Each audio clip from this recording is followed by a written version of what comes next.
Daarom baie groter, Corneil. Lekker om vir jou hier by ons te hê en met jou ook te kan gesels. En rede hoekom Corneil vanoggend hier is ek het mos nou alweer my hand aan 'n ding gaan waag af. Corneil het nou antwoord daarop. So sê ek nee, maar kom ons gesels daaroor. Want ek het so rustig man het ek so, kyk mens lê mos in die aand, net so voordat jy in die slaap raak, lê jy nou en dink oor al die dinge in die lewe, en dan kom die helderheid, wat jy dink die helderheid is, dan nou by jou, klop hy by jou aan so in die diep nag. Toe sit ek nou en dink, jy weet as 'n mens in ag neem, dat die ANC, wat die meeste van ons wat vanoggend hier kyk, se vyande is, in ons versuur is. En 'n mens neem in ag dat die enigste twee partye wat regtig betroubaar is, tot verskillende mate in hierdie land volgens my die Vryheidsfront Plus en die DA is. Maar jy neem ook in ag werklikhede soos die grootte van die partye en die gesprek het ons al baie gehad oor die afgelope klompie jare wat ek en jy met mekaar gesels, Corneil, maar ek is nog nie heeltemal oortuig daarvan nie. Dan dink ek, wat slegs van 'n moonshot pact soos wat die DA ander dag aangekondig het, mos ander jaar. Miskien moet ons 'n Starlink pact met die tussen die Vryheidsfront Plus en die DA maak. Maar jy weet mos jy stuur mos hierdie goeters op in die lug, almal saams. Maar hulle gaan werk op hulle eie daar, dan vang hulle mos nou die sender op. Ek wonder ek nou as my so Starlink pact tussen die Vryheidsfront en die DA kry, of mense dalk ergens 'n groter, beter aanslag teen die ANC dan loods nie, maar jy sê vir my nee, jy het my 'n lang argument gestuur, sê nee, ek maak 'n fout. Jy moet nou vanoggend betuie, wat is my denkfout?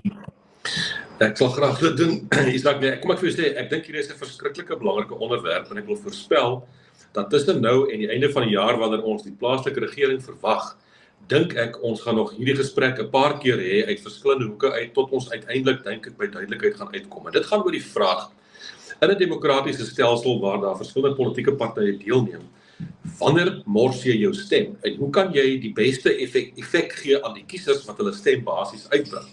En dis 'n ding wat ons lankal mee stoei. Dit is verskriklik belangrik dat mense die regte persepsie het van, kan 'n kiezer gaan stem in terme van wie hy of sy graag voor wil stem, en weet dit sal effektief wees om dan die verandering teweeg te bring, of om die regte gevolge daar te hê. Dit is die groter kernvraag daaroor. En dan moet ek eerlikwaar sê, ek stem saam met jou, die Vryheidsfront is 'n beduidende rolspeler as 'n ernstige koalisievernoot en betroubaar. Die DA is 'n werklikheid, omdat 'n sekere groot deel van die gemeenskap ook vir hulle stem, dis 'n werklikheid. En dan is daar van die ander partye wat 'n probleem is, kom ek sê dit saggies, 'n probleem is, kom ons sê die ANC is 'n probleem. En die EFF is 'n probleem, en MK is 'n probleem. En die vraag is, hoe kry ons verandering, en hoe vat ons die dinge vorentoe? Nou moet ek vir jou so sê, daar was 'n tyd, en ek beklei nie vanoggend by die Demokratiese Alliansie nie, hulle het hulle eie standpunte daaroor, maar daar was 'n tyd, en dit het nou weer kop uitgesteek verlede week in Graafrenet, waar die DA die persepsie probeer skep van, as jy die ANC wil keer, het jy net een opsie, jy moet vir die DA stem. En dan kom dit saam met hierdie poging van hulle, dat in Graafrenet verlede week nou weer op stemdag die SMS boodskap hier uitgestuur, om te sê, moenie jou stem mors op 'n klein party nie, stem vir die DA. En wat is die onderliggende toon daarmee? Dit beteken 'n implikasie dat net die DA is groot genoeg om die ANC te stop as vertrekpunt. So die eerste aspek wat ek dink, wat 'n sake raak in hierdie debat is, kan 'n mens jou stem mors? Wanneer mors jy jou stem? En ek sê, dit is nie korrek dat jy jou stem mors as jy stem vir die party van jou keuse nie. Ek dink jy kan jou stem mors in net 3 gevalle. As 3 gevalle, en ek dink ons kiesers moet baie mooi gaan dink daaroor, soos wat die jaar aanstap na die groot verkiesing toe die einde van die jaar, en die groter verkiesing in 2029. En ons standpunt is, jy kan jou stem mors in 3 gevalle. Die eerste een, as jy 16 jaar en ouer is, en jy is 'n Suid-Afrikaanse burger, en jy gaan nie uit om te registreer, sodat jy 'n kiezer kan wees nie, dan mors jy jou stem, want jy het die potensiaal om te stem. Die tweede geval is as jy wel geregistreer is, maak nie saak hoe oud jy is nie, en jy besluit om nie te gaan stem nie, dan mors jy ook jou stem. En die derde een wat vir amper die belangrikste is as jy geregistreer is, jy gaan stem, maar jy stem vir 'n politieke party om enige ander redes as dat jy met daardie party se waardes en beginsels en beleid en ideale saamstem. Jy stem om een of ander pragmatiese rede wat jy glo. Ek moet vir hulle stem want dan mors jy ook jou stembasis. Nou, ek wil net in perspektief praat, nou, die absurde is, ek verstaan dat daar kleiner en groter partye in Suid-Afrika is. Dit is 'n werklikheid.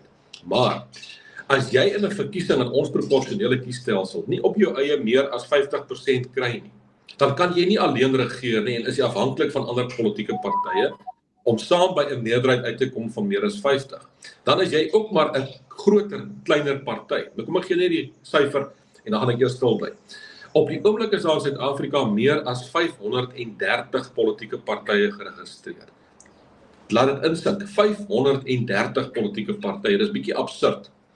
En ek wil eerlikwaar sê, as jy die top 10, as jy die 10 grootste partye in Suid-Afrika vat, dan sê ek, daai is ernstige rolspelers, of ek met hulle saamstem of nie, of ek van hulle hou of nie, maak nie saak nie, maar die 10 grootstes van die 530 is ernstige partye. Dit is partye met 'n bewese rekord, dit is partye wat mense verkies kry, het sy nasionaal, provinsiaal of plaaslike regering, en ek sou sê, kiesers moet gaan kyk wat my betref, na daardie top 10 partye, en ons kan hulle name gee, en sê, kom ons gaan kyk waarvoor staan elkeen van hulle, en dan laat jy jou keuse uit. En ek stem saam, as daar gesê word, moenie jou stem mors op 'n klein party nie, dan praat ek van die ander 500. Ek praat van Mickey Mouse partye wat regtig, met alle respek, ek sê altyd, dit is nie werklik 'n party nie, hy's geregistreer, maar die praktyk is ek, my vrou, die hond en 'n faxmasjien, en ek voel baie tevrede, ek is die leier van die party, en as ek in die aand in die kamer kom, dan spreek my vrou my aan as meneer die leier, maar dit beteken niks. Dit beteken absoluut niks. Ek sê, gaan kyk na die top 10 partye, gaan kyk waarvoor hulle staan en oefen jou stem dan basies uit. En dan net 'n laaste punt, Isak, ons kiesstelsel is 'n proporsionele kiesstelsel. Dit beteken alle stemme word getel. Die persentasies word bereken. As jy 10% van die stemme kry, gaan jy 10% van die setels in daai stadsraad kry, ongeag of jy 'n wijk wen of nie 'n wijk wen nie. Ek vat byvoorbeeld julle daar in Bombela se stadsraad, die groter Nelspruit gebied. Julle gaan in die verkiesing wat kom die einde van die jaar 3 stembriewe kry. Jy gaan 'n stembrief kry vir die wijk waarin jy woon. Jy gaan 'n stembrief kry vir die politieke partye wat deelneem. En jy gaan 'n stembrief kry vir die distrik, wat groter distrik is om te stem. Nou as jy klaar gestem het, elke kiezer, dan word al 3 daai stemme bymekaar getel vir elke party en dan word die persentasies bereken, ongeag. En dan word die setels eenvoudig toegeken op grond van die persentasies. So ek sê weer, as jy 10% van die stemme in totaal kry en die raad het 30 raadslede, gaan jy 3 raadslede verkies kry van jou party af. En dan na die tyd, dan kom die groot uitdaging, hoe vorm ons 'n meerderheid om 'n koalisie saam te stel of wat ook al. En my voorspelling is met alle liefde, ons gaan die einde van die jaar meer koalisies in Suid-Afrika sien as ooit van tevore. In die vorige verkiesing was dit meestal in die Wes-Kaap en so 'n bietjie in Gauteng. Ek sê die einde van die jaar gaan ons koalisies sien reg deur Suid-Afrika, ook in die wêreld waar jy is, Isak, en dan moet ons die goed bymekaar bring en regering saamstel. En ek sê weer eens, die fokus behoort te wees op die eerste 10 partye en gaan meet hulle waardes en dan besluit ou waar stem jy en waar stem jy nie.